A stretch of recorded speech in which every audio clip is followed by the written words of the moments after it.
Hello and welcome to episode 10 of Conversations with History. I am once again joined by my colleague, Mr. Jeff Robinson. Hi, Tyler. And hopefully between the two of us, we've got probably 20. You've got 24 years and I've got 2. So between nearly the two, 3 decades of experience. right. Hopefully between the two of us, we can do this topic justice. We've got the progressive era, imperialism, and World War I in this episode. So to start with, we're going to look back a little bit at what we talked about in the Gilded Age. So the beginning of what we'll call the progressive movement is really not the progressive movement, it's the populist movement, which begins during the Gilded Age. Mainly, it started by farmers. They're called grangers. Because their associations were called granges. And they first start out, and they're a one issue association, and that is the rates that railroads charge for shipping grain and what they charge to load the grain onto the trains. So this leader of agricultural development, Oliver Hudson Kelley, he goes to the South after the Civil War, and he just sees how kind of backwards some of their practices are. And it's the same in the Midwest. So he starts these associations. And in 1871, they have these associations together, and they actually convince Midwestern governments to pass laws that fix the highest rate that you can charge to transport grain. And this is kind of the first kind of blip on the radar of a progressive era reform, right? But it happens in 1871. So what do we know about business kind of policies during the Gilded Age that will, and things we talked about in the previous episode about the Gilded Age? What do we know about business practices in the Gilded Age that tells us this is a big deal, that they can get legislation passed that helps farmers against railroads? Well, I think of the Grange as a farmers union. It's a farmers union. Mm-hmm. They're starting many areas of industry starting to unionize at this point, and this is the farmers union, and they know they have no power alone, but as a group they can wield not only power to set prices but political power. Mm-hmm. And as you said, it is basically a union. We see it's actually very early compared to the American Railway Union in the 1890s, and also the American Federation of Labor in the 1890s. Mm-hmm. So this is much sooner than those other unions. And in 1892, they actually get together to have a political convention in Omaha, Nebraska. And they champion some things in their platform that are it's almost like they went to the future and they saw what America was going to be like in 1920, and they came back and made a platform about it. There are 5 basic things that are going to come to fruition later in American history that they want. The first one is bimetallism. Bimetallism. So, this is a tough topic for some people because they don't really understand how currency works. But basically, especially before 1974, when Richard Nixon actually totally closed the gold window, dollars were kind of attached monetarily with gold reserves, right? So bimetallism and free silver, these populists wanted the United States to start issuing currency backed by silver and not just gold, right? So what was their motivation behind bimetallism or free silver, backing dollars with silver as well as gold? What's their motivation? It's we have to think about it in the sense of, if you're a farmer, you need cash flow, but you only get cash flow at certain times of the year, right? So if it's January and you have no cash flow right now, you need to get a loan. Well, as long as money is based on gold. There's a very finite amount of money in circulation. And what they want is to be able to get loans and kind of, if they get in a hard place as far as economically, they want to be able to take out loans. Like they need to build a new barn, but it's February, right? They don't have the money because that money's been spent on other things after the harvest. This becomes a rallying cry, and the greatest proponent of this is William Jennings Bryan. So he gives a famous speech in 1896, and you want to tell us a little bit about that? The Cross of Gold speech. Right. We shall not be crucified upon our cross of gold. Right. So, yeah, 3-time presidential candidate, William Jennings Bryan. And his major policy goal was free silver, bimetallism. The federal banking system, they want the monetary supply and the flow of money, the ability to borrow money, to be controlled by the federal government. They don't want private banks to be doing that anymore. They want a progressive income tax. And basically what we mean by progressive is not that it's a progressive policy, but that as you make more money, you pay more in taxes, right? That they want a progressive income tax, an 8-hour workday, right? That's something we take for granted now, but that's something that they were still fighting for then. And then also a weird one, direct election of state senators, democratically elected state senators, because at the time, senators were appointed by state legislatures. That's correct. And so these 5 things will come to fruition, but we see them first in the populist movement.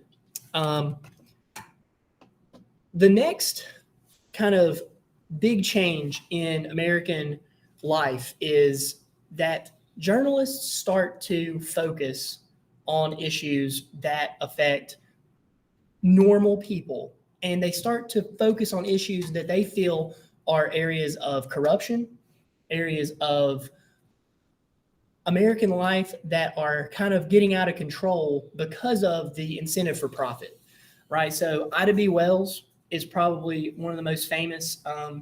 She lives in Memphis. She starts reporting on lynching in the South. Lynching would be the extra legal execution of usually young black men is usually who it was in the South.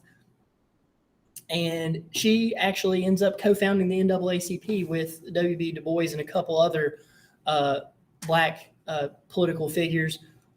But she starts writing about this, and people in the North start reading about it, and they are outraged. And you get the anti-lynching movement. Now, it's not to say lynching only happened in the South. The majority of black racial lynchings were clearly in the South, but there was a lot of lynching that went on in the Midwest and the Northeast against immigrants, Germans, Italians especially. But the American people are outraged, and the government is outraged. This is happening under on our watch, and they start to do something about it. The next one is Upton Sinclair, and he writes about the American meatpacking industry. Now, we now take for granted that when we go and buy meat in a grocery store that it's sanitary, right? What was the situation like in the early 1900s for meat? It was the Wild West of meat packing. You could be getting ground up rodents. There was no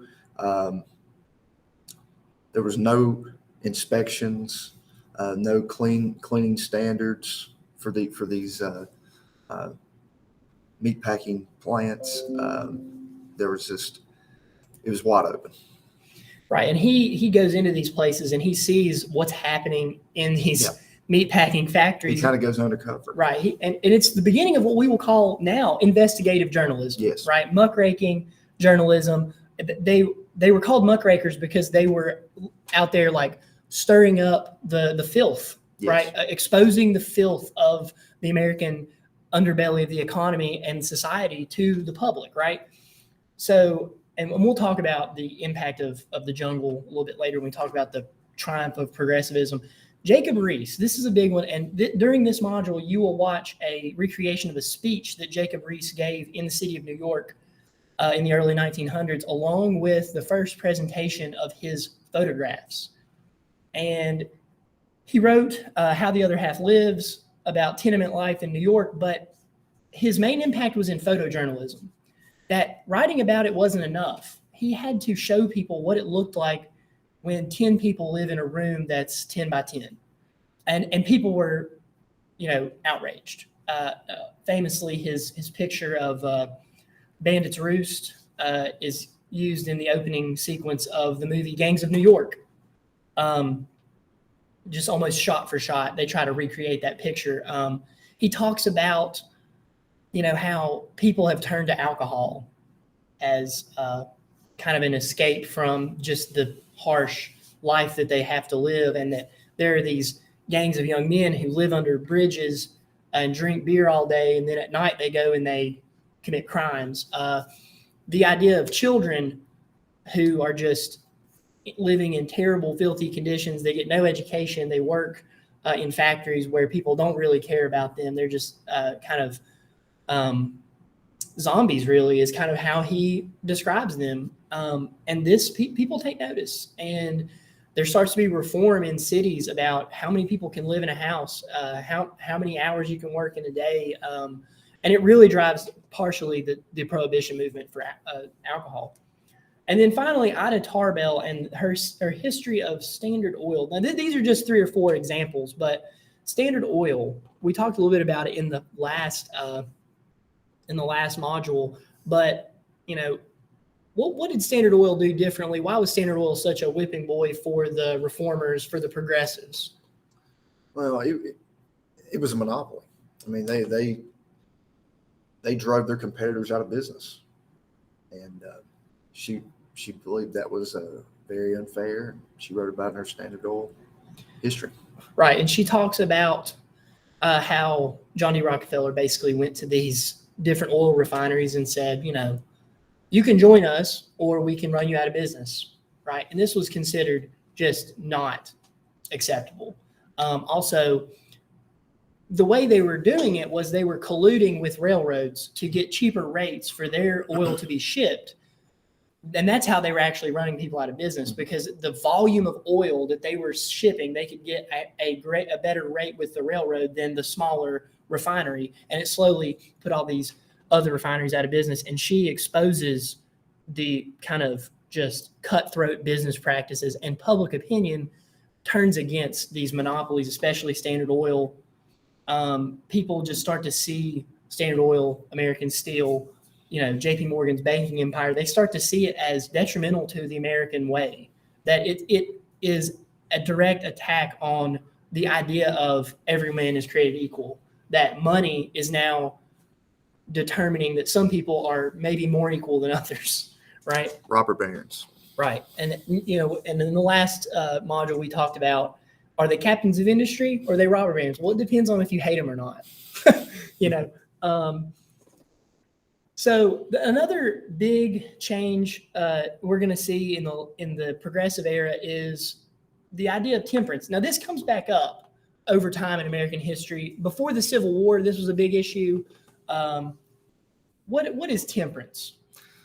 Well, this idea of temperance, if you temper something, you slow the use. You slow it down. To slow the use of alcohol in this country. Not to totally prohibit it, not the prohibition movement of later years, but to just slow the use of alcohol. Okay, and it grows into the prohibition movement, which is a total cutting off of alcohol. But we see the temperance movement allied with other big movements like women's suffrage.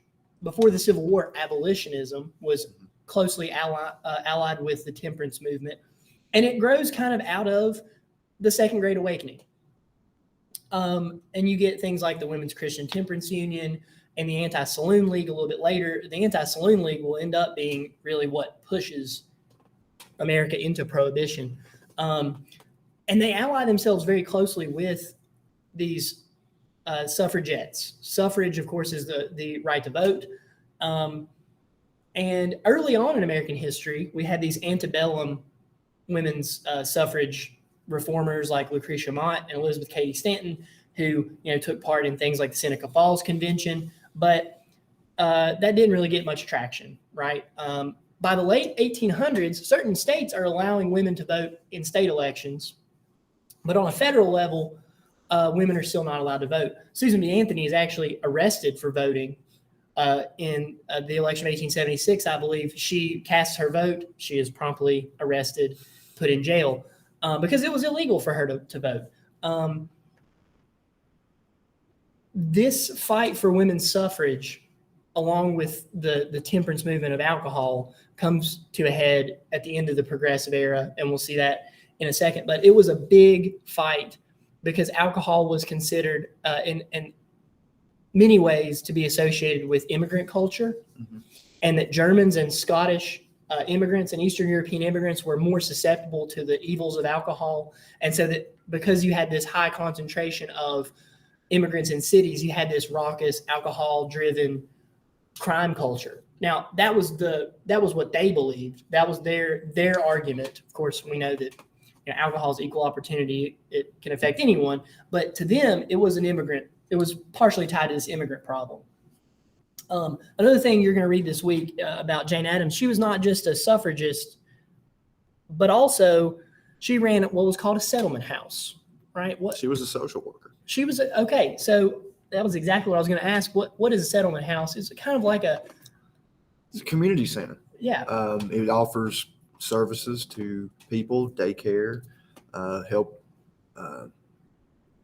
with education and finding jobs, and just you need a meal, need a place to stay for the night. I mean, it was a settlement house, a community center, and she was a social worker. Right. She was really one of the first, what we would call social workers in the United States. And she ran this place in Chicago called Hull House. And there, you'll read in this module an excerpt from her book about Hull House, 20 years at Hull House. And she talks about just the people that she met and how, she would come into work. There's one part of the excerpt where she says she comes into work and one of the boys that's usually there didn't show up. And it's because he died in the factory the day before. And she says, we expected to hear from the factory owner, this and that they would pay for, funeral, whatever. They don't care.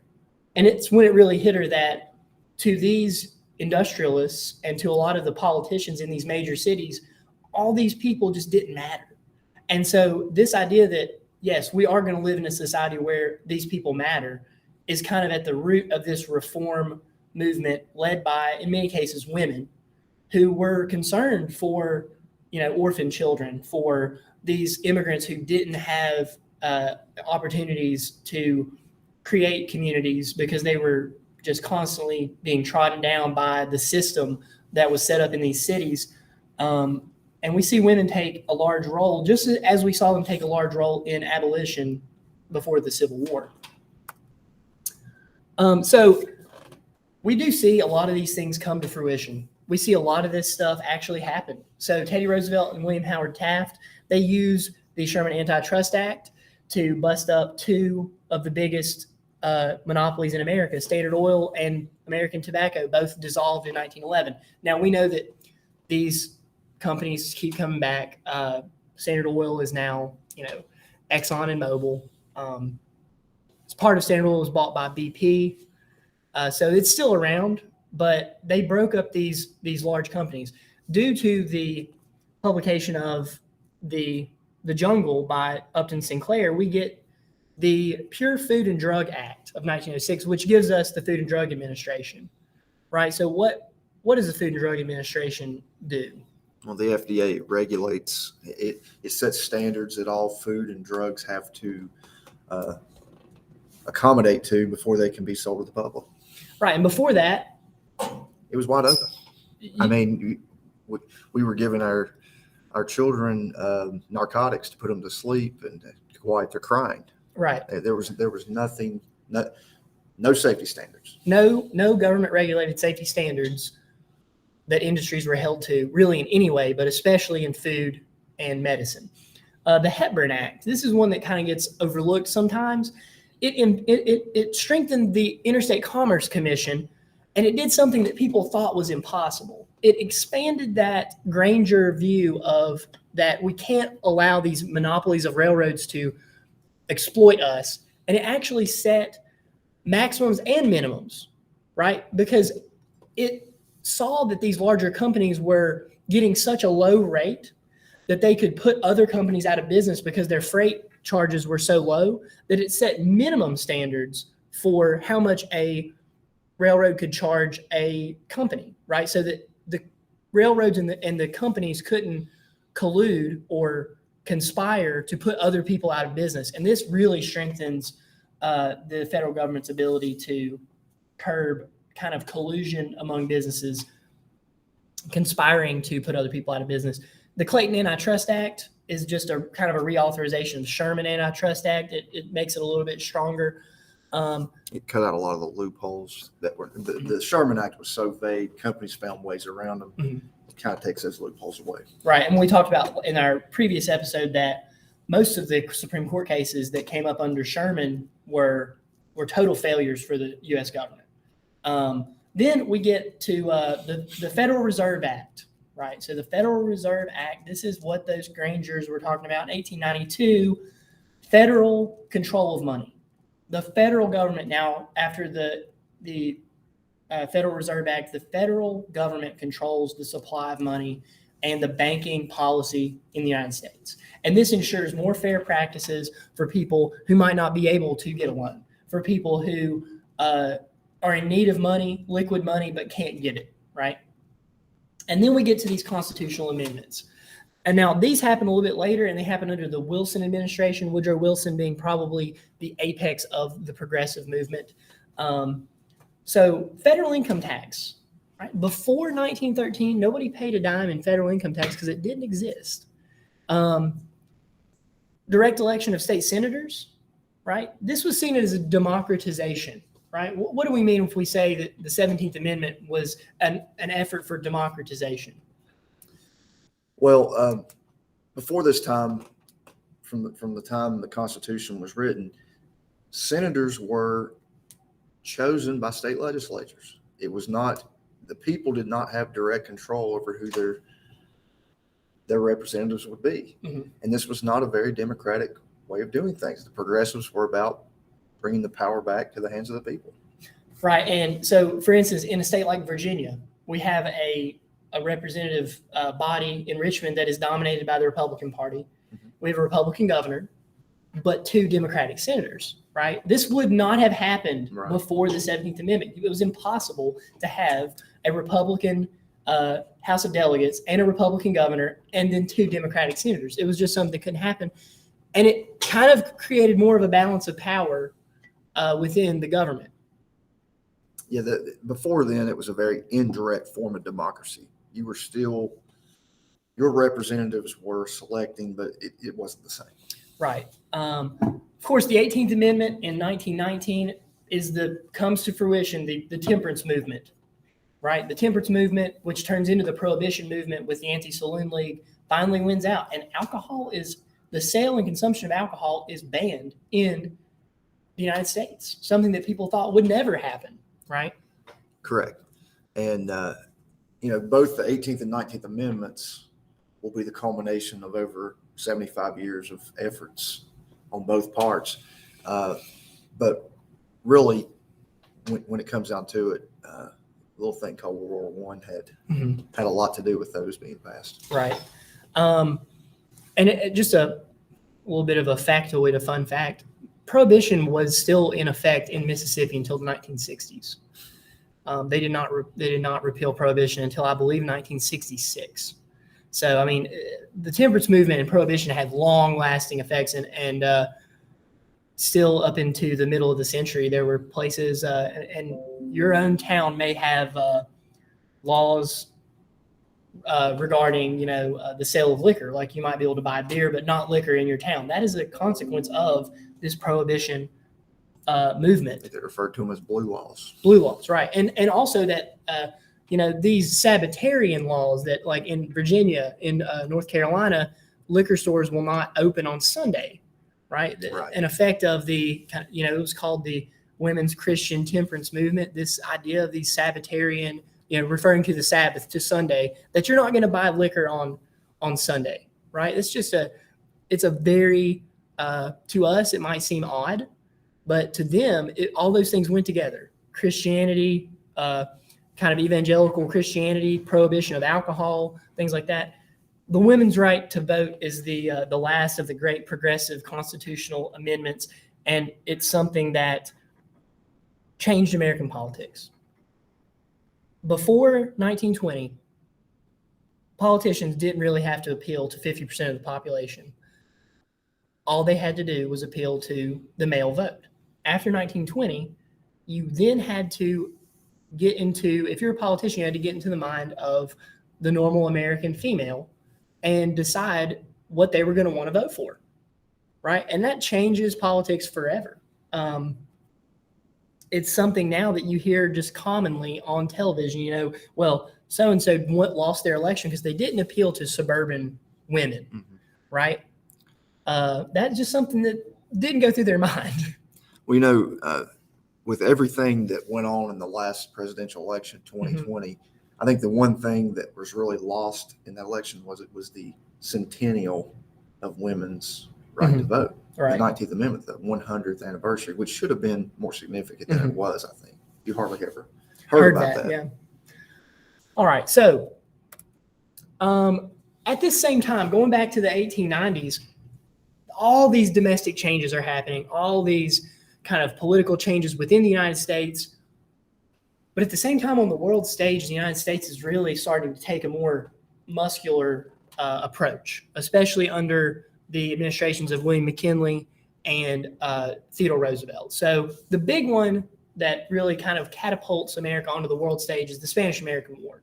So by this time, the Spanish Empire, if you want to call it an empire, was crumbling. Spain was falling apart it was no longer a power. It wasn't even a second-rate power. It was kind of, it just in decline, socially, politically, militarily in decline. And there have been Americans who wanted to take over in Cuba for a very long time. You have the Ostend Manifesto, where this is before the Civil War. Certain Southern factions wanted to buy Cuba, and it was a big scandal when they presented the Ostend Manifesto, which was a secret plan to offer Spain a monetary amount for Cuba, and if they said no, just to invade Cuba, right? So Americans have had their eyes on Cuba for a while, but in 1895, the Cubans revolt against the Spanish, right? And there's also a revolt in the Philippines in 1895, 96, and America kind of takes this opportunity to push the Spanish out. And it's started by the cause of the war, in America's view, is the explosion of the USS Maine in Havana Harbor. So why is this controversial? Well, the Maine was docked off the coast of Havana, southern Cuba, and it was just kind of a United States presence to show that we are going to support our American-owned businesses, sugar refineries mostly, in Cuba. Those should not be harmed during this revolution. The Maine explodes, and yellow journalism, the American newspaper headlines, immediately blame the Spanish for this. There's really no other alternative, except there was. It was an internal explosion. The Spanish had nothing to do with it. So, but this will be the main reason why we joined the war. Without this, I don't know what would happen. Right. I mean, and William Randolph Hearst is probably the number one kind of culprit for yellow journalism. It sold papers. It did. Right. These double mastheads that, Spanish spy blows up United States warship. It sold all over the world. I think the term today we use is fake news. Fake news, right. It's fake news. But the long and the short of it is the United States goes into both the Philippines with the siege of Manila Bay and also into Cuba, and we push the Spanish out with the help of those revolutionaries. And after the war is over, we gain these Pacific holdings of the Philippines and Guam, and also the Caribbean holding of Puerto Rico. Part of the treaty to end the war was that Cuba would have independence, as independent as they can be 90 miles from one of the most powerful countries in the history of the world. But this sets America up with and what we'll call an empire, because now we have a foothold in the Pacific. Mm-hmm. And that foothold in the Pacific, really, you think about how much that impacts the future, right? If we do not hold the Philippines and Guam, if we don't have those small islands out in the Pacific Ocean, if we don't have Hawaii, which we'll get to in a second, Japan probably isn't super interested in what the United States policy is towards the Pacific Ocean. We're not a Pacific power yet, but now we are. Teddy Roosevelt, of course, becomes famous in in the Spanish-American War. The attack on San Juan Hill and his famous Rough Riders, he becomes this bigger-than-life person. I mean, this is where he becomes a legend, even before he's president. Now, while he is president, he brokers a deal, one of the greatest geopolitical victories for the United States ever, the construction of the Panama Canal.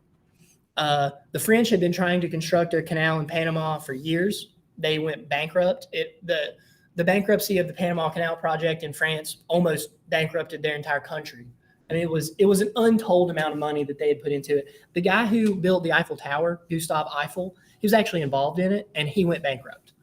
Because the French had built the Suez Canal in the Middle East, and it connected the Indian Ocean to the Mediterranean. And so they were like, well, we'll just do it in Panama. Well, it was much more difficult in Panama because of the landscape, the jungle, the diseases. I think the figure on how many French workers died in the failed attempt to build the Panama Canal was like 25,000. And that's, of course, accidents, but mainly disease. Well, the United States comes in. We have a treaty with Britain called the Clayton-Bulwer Treaty from 1850, which says that we won't build a canal from the Atlantic to the Pacific and exclude other countries from it. So we have to, do our due diligence here and work this out with the British first, because they do rule the seas. And we basically give a proposal to the Colombian government, which is in control of the Panama Peninsula, and they reject it. So Teddy Roosevelt, known for his what he called big stick diplomacy, right? Speak softly and carry a big stick. He says, well, okay, you've rejected our proposal. We're just going to park our Navy right off the coast of Colombia, and Panama might just have a revolution and become independent. What are you going to do about it, right? So Panama becomes independent. We build the Panama Canal. It takes about 10 years, and this revolutionizes trade around the world, because now it is so much faster to go from Europe to Asia because you don't have to go around the tip of South America. A huge victory for the United States, puts us on the world stage for sure. The annexation of Hawaii, this is another one, a really crazy story. They still had a monarchy. They had a queen. It was still governed by Hawaiian people, but there were a lot of sugar interests there.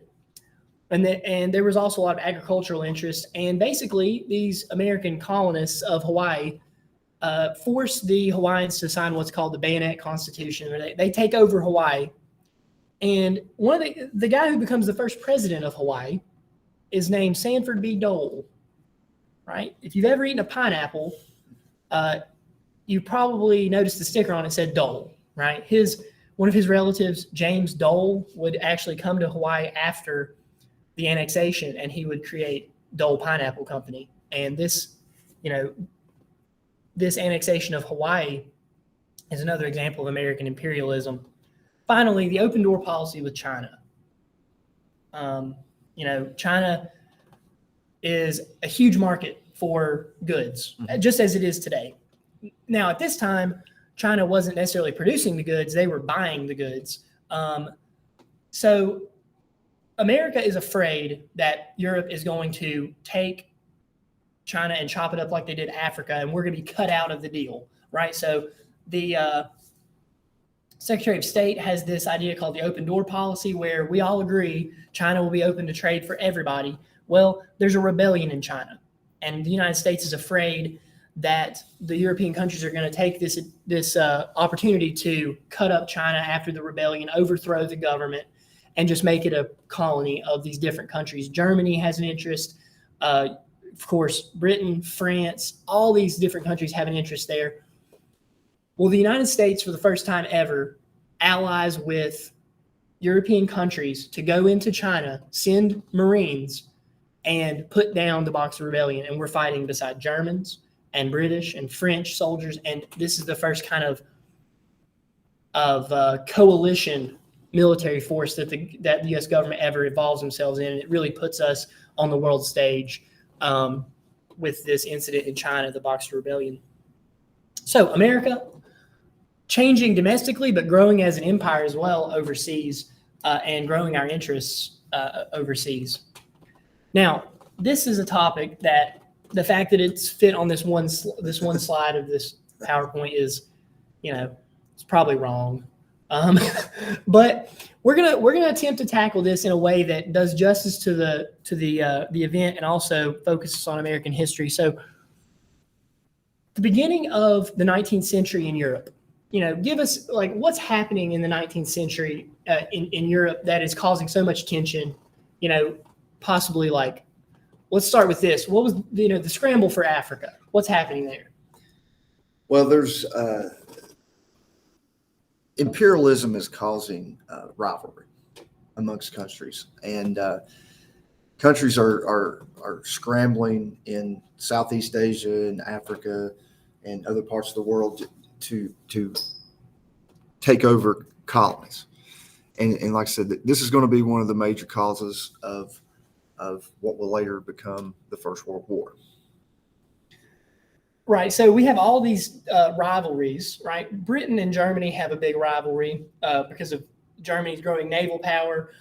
Germany and France have a rivalry because of the Franco-Prussian War in 1870-71, where the Germans go into France and they take these rich regions of Alsace and Lorraine that were industrial regions, right? They take them away from France.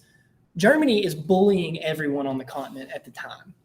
They've defeated, they fight a war with Austria-Hungary in 1866 and win.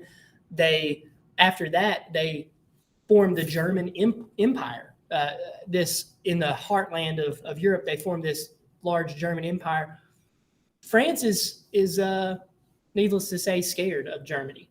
Russia is scared of Germany. Germany is the most well-organized, most advanced technologically, industrially. I mean, they are at the forefront of everything: chemical production, steel, and not only that, but intellectually, they're at the cutting edge of military tactics.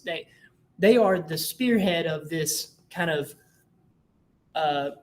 march upward that people see during the 1800s into the 1900s, that humanity is just getting better and better and better, right?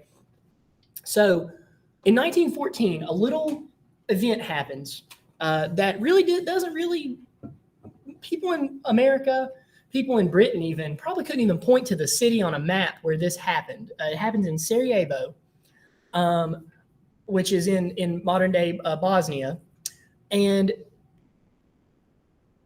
basically, to sum up this event, the Archduke Franz Ferdinand, who was in line for the Austro-Hungarian throne, goes to Bosnia on a trip for, we'll say, public relations, right? He's trying to convince these Balkan states not to side with Serbia, which is newly independent, and to remain loyal to the Austro-Hungarian Empire. Well, the Serbians have sent spies and assassins to the city, and the Archduke is killed. Now, political assassination wasn't uncommon in this time in Europe, but this one is different because it sets in motion a chain of events that, once in motion, cannot be reversed. So give us a quick rundown here, and we'll expound upon it. But what basically happens after that day in the summer of 1914 when the Archduke is killed? Well, for many years preceding this event, there had been secret alliance treaties that had been made amongst the countries of Europe. And basically, the way this worked was, I have an ally. My enemy finds out I have an ally. They must get an ally to balance the power. It was all about keeping a balance of power with your enemies. And of course, different countries would have treaties. They would have treaties with countries, for example, when Austria-Hungary sends an ultimatum to Serbia, who has, they blamed for this assassination, even though it was a terrorist group within their country, the Black Hand, that did this. They blame Serbia for this. Serbia contacts their ally, which is Russia, and says, we may need your help. We're being threatened here. And these alliance treaties were, if I'm attacked, you'll help me. If you're attacked, I'll help you. It's basically what they were. Austria-Hungary, who is allies with Germany. And Germany's all about going to war, and they're pushing it. They're pushing Austria-Hungary to take aggression against Serbia because they want war. So now you got that involved. And then Russia's ally, France, will have to get involved if Russia gets involved. So this chain of events is going to, it's all going to come down to the alliance system. Right. And so that was a good example of these secret alliances that kind of lead to this one event sparking a world conflict. Because as you said, once Russia is involved, right, that means that France is going to be involved. Well, Germany knows that if Russia mobilizes and they have to protect Austria-Hungary, right, and that means fighting Russian soldiers. Well, once they kill a Russian soldier, they're now at war on their other border with France. Yes. Now, one thing so we have this flurry in the summer of 1914 of ultimatums and war declarations. Germany declares war on Russia. France declares war on Germany. Germany declares war on France. Austria-Hungary declares war on Serbia. Everyone, I think, at one point, Germany, they are urging Austria-Hungary to hurry up, like go ahead and get in there so that we can start, because we are ready. We've been ready for this for years because they have what's called the Schlieffen Plan, which was developed in 1905 by the General Chief of Staff of the German Army, and it was a plan designed to fight both France and Russia simultaneously, and it is in place. And this is a huge point. Military operations by this time in these major powers had been turned into industrial operations.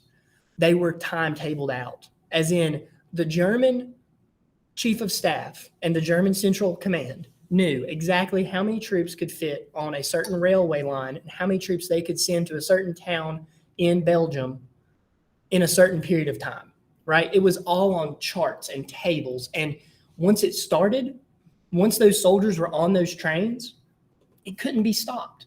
It had what we would call inertia.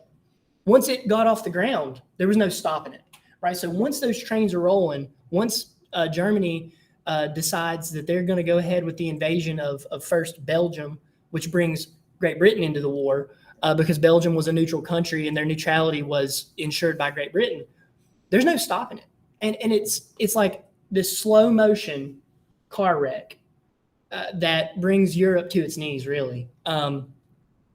So by 1915, we kind of have this situation in Europe where we have this fortress of Germany and Austria-Hungary in the middle of the continent being attacked on both sides by France, Great Britain on one side, and Russia on the other side. And we have a war of stalemate, right? Like what's it like after 1914 and the war of movement ends? Like there are no great battles being fought on open country. What is the war like by the spring of 1915? They're fighting in trenches. It's trench warfare. And a trench, for we'll assume maybe you don't know what a trench is. What is that? It's a long ditch with, of course, there were several different kinds of trenches: front line trench, reinforcement trench, communications trench, that all connected together. And then there's this area in between the two sides known as no man's land, which was full of various explosives, landmines, obstacles, barbed wire fencing, and it was really kind of like a lunar landscape after all the shells and bombing that took place.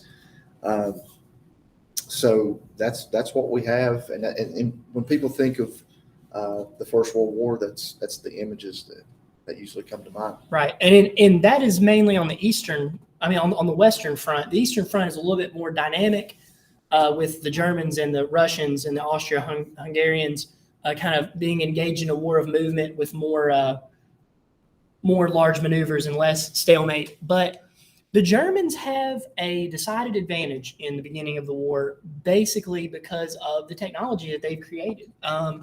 They have more advanced heavy artillery, and it very quickly turns into a war based on distance fighting. In other words, how heavily can you bombard your enemy from a distance?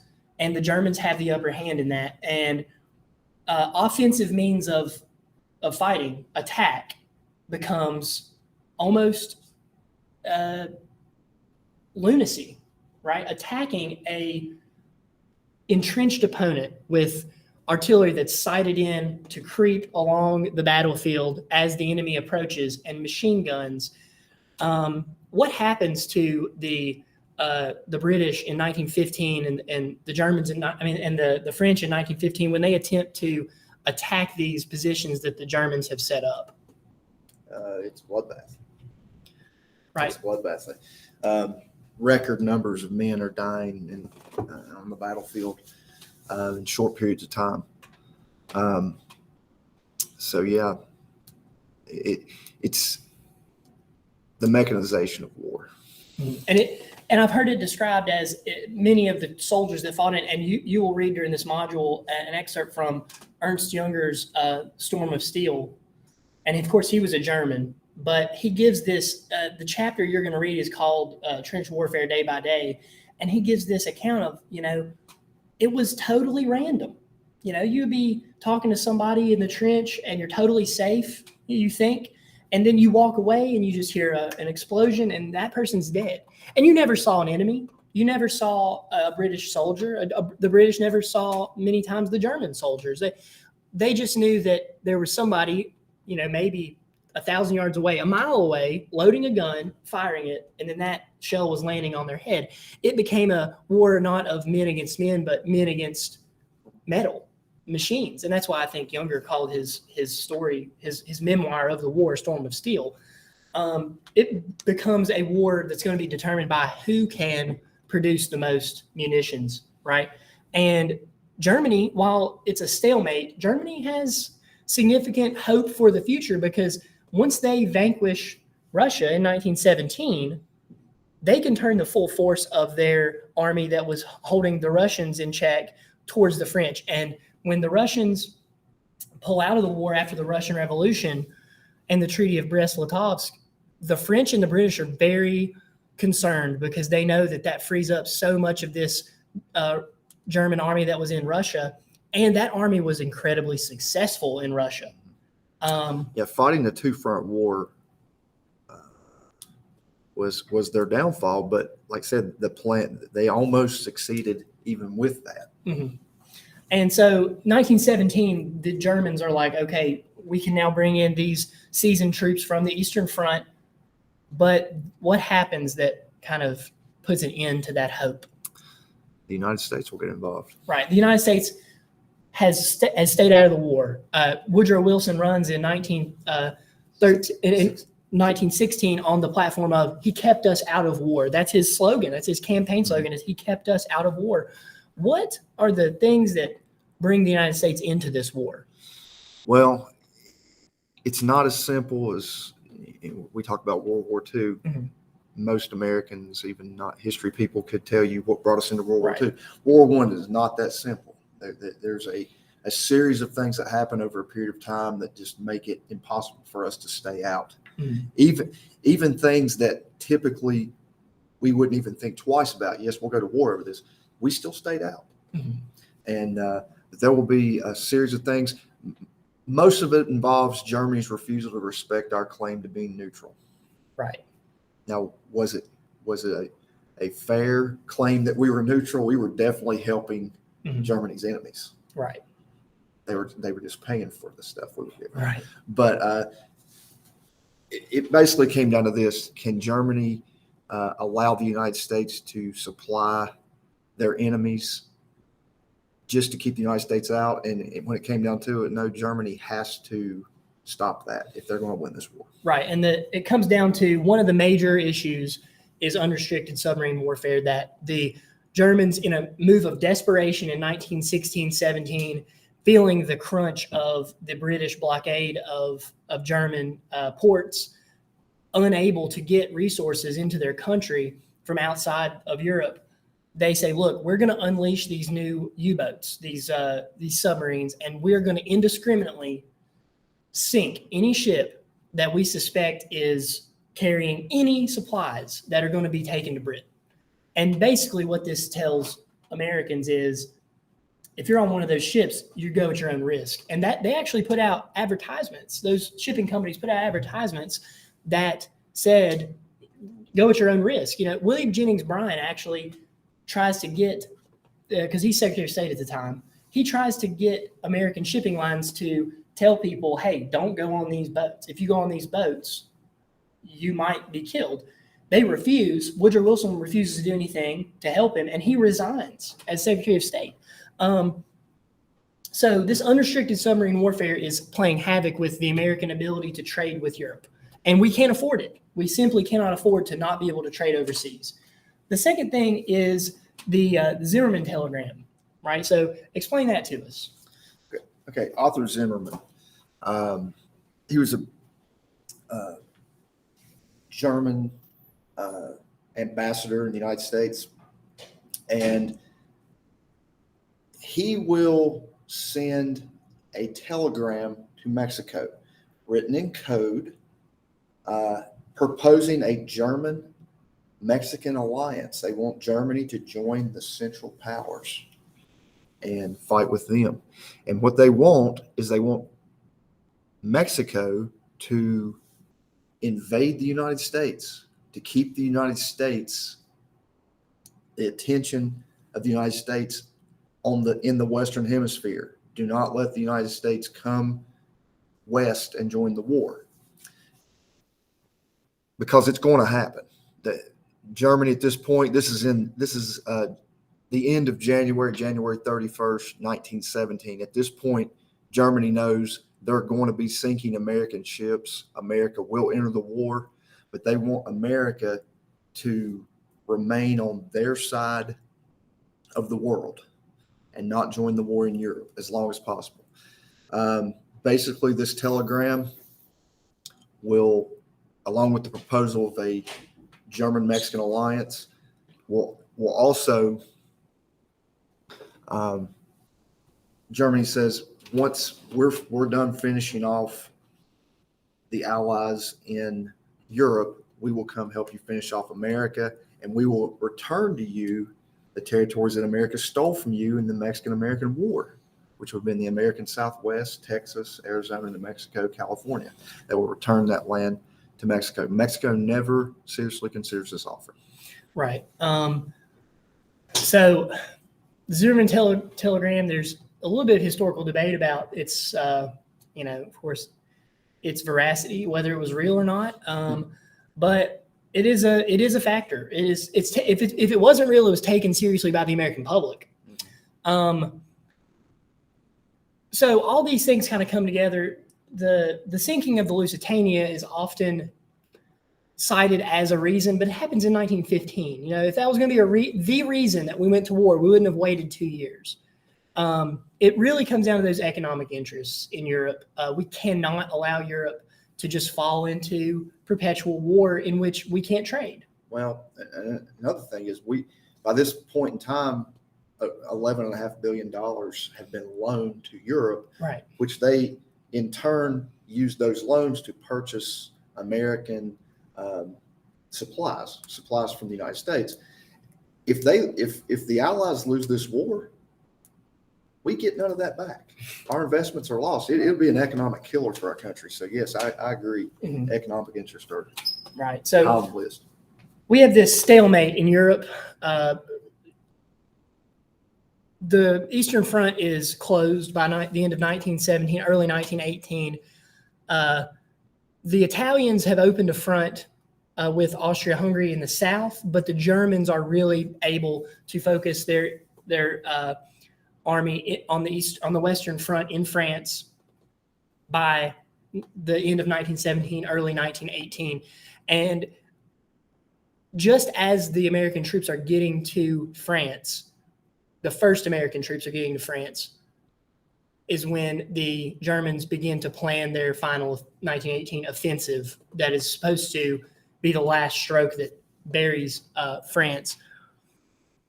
When the Americans get to France, would you say that the American army was in a position to go straight into the line and begin fighting under their own commanders with their own material? Not at all. America's military was way behind the rest of Europe. I mean, I think we ranked somewhere like 19th in the world at this point in time in history and military strength. Mhm. So, yeah, we basically had to, once we made it a commitment to join the war, we then had to draft an army and train an army and get them to Europe safely, which was not going to be easy with the German U-boats. We had to employ the convoy system to get them there.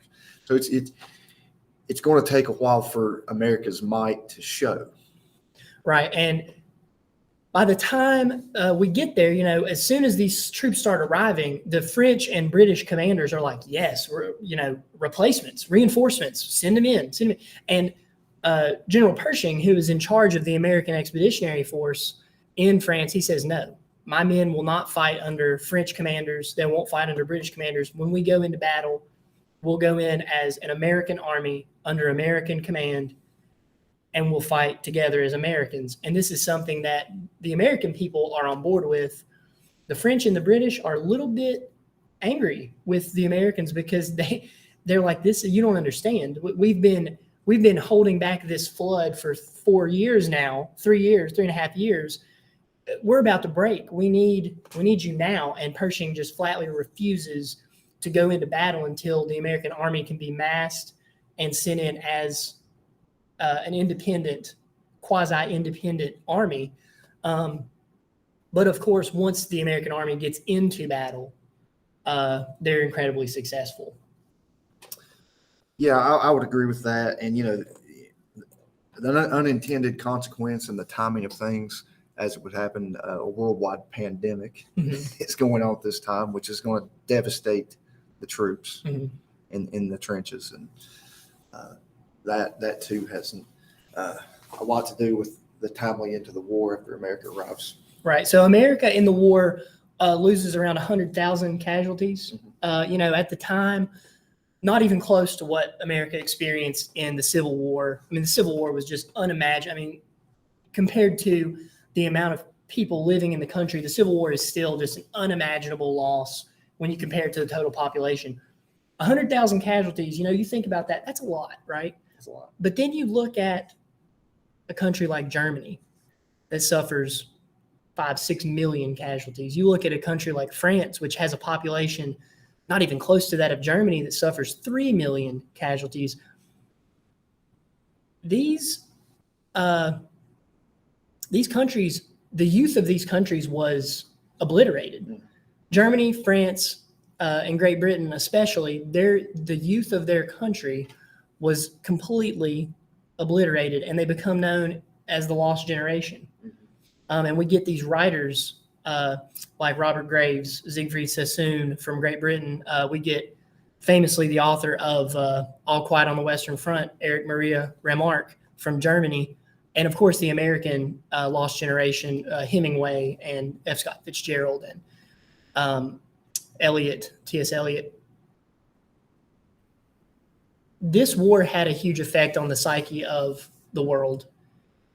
It convinced a world that thought there was nothing but progress, that at the base of humanity, there was still this animal need for power, and that people were still willing to just destroy and corrupt and kill for that political power. And so when the armistice is called in 1918, it takes a long time to actually work out a peace treaty. It's not signed until June 28th of 1919. And the United States gets in on this. Woodrow Wilson wants to be a part of this, and it's because of his progressive feelings, right? So we get Wilson's 14 points at the peace treaty negotiations between the great powers.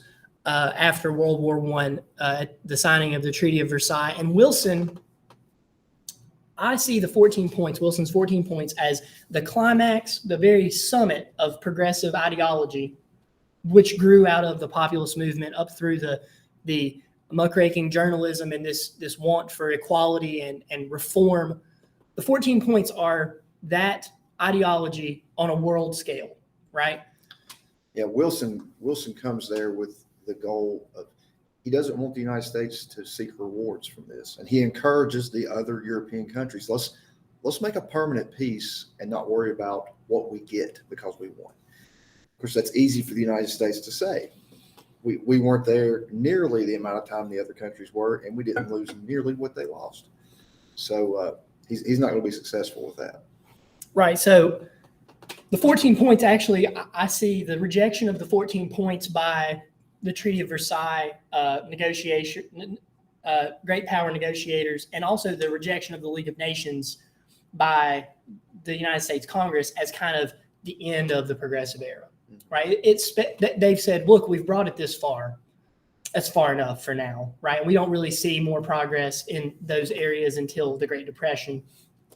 But basically in the 14 points, Wilson says, no more secret alliances, no more going behind each other's back and creating these alliances, which caused this 1914 tragedy of France going to war with Germany and Germany going to war with Russia and Russia going to war with Austria-Hungary over something that could have been a very localized event. No more secret alliances.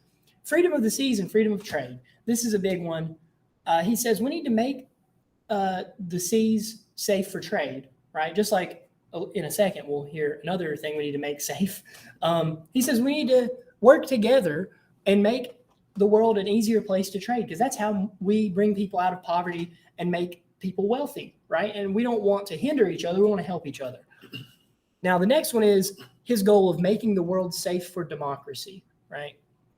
Self-determination for these groups that had been part of these empires, like the Poles, the Croats and the Serbs and the Slovakians in the Balkans. We see the creation of all these different little countries coming out of these empires, the Ottoman Empire and the Austro-Hungarian Empire. He is a big proponent of what earlier in American history might have been called popular sovereignty, the idea that the people who live in a certain place should get to make their own decisions. He says, no, Russia and Germany shouldn't just split Poland in half and say, well, this half of Poland is Russian and this half of Poland is German. It should be Poland. It should be for Poles, So that's self-determination. Now, this is a big one, disarmament. What does he mean by disarmament? Well, he wants to demilitarize certain.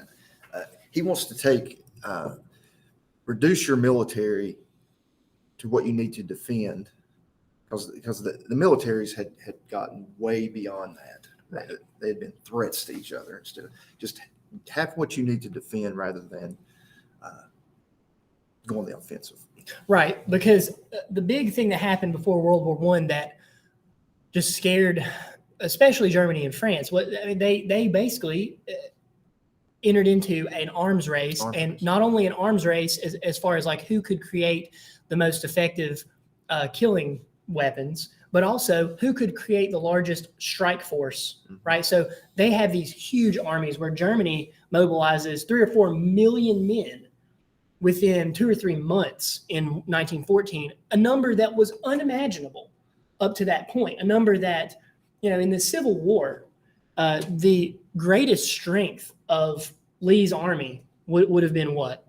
Around about 75, 80,000. 75 or 80,000. The greatest strength of the army of the Potomac would have been close to 100, 115,000 maybe. Yeah. So the two combative sides at Gettysburg say you're looking at maybe 200,000, and that's everyone. That's not just the ones involved in the battle, but that's like supporting troops and cavalry, artillery, and the entire apparatus of the army. By 1914, we're sitting here in Western Europe, and we've got 2 armies looking across at each other from France to Belgium, and we're looking at 10 million men.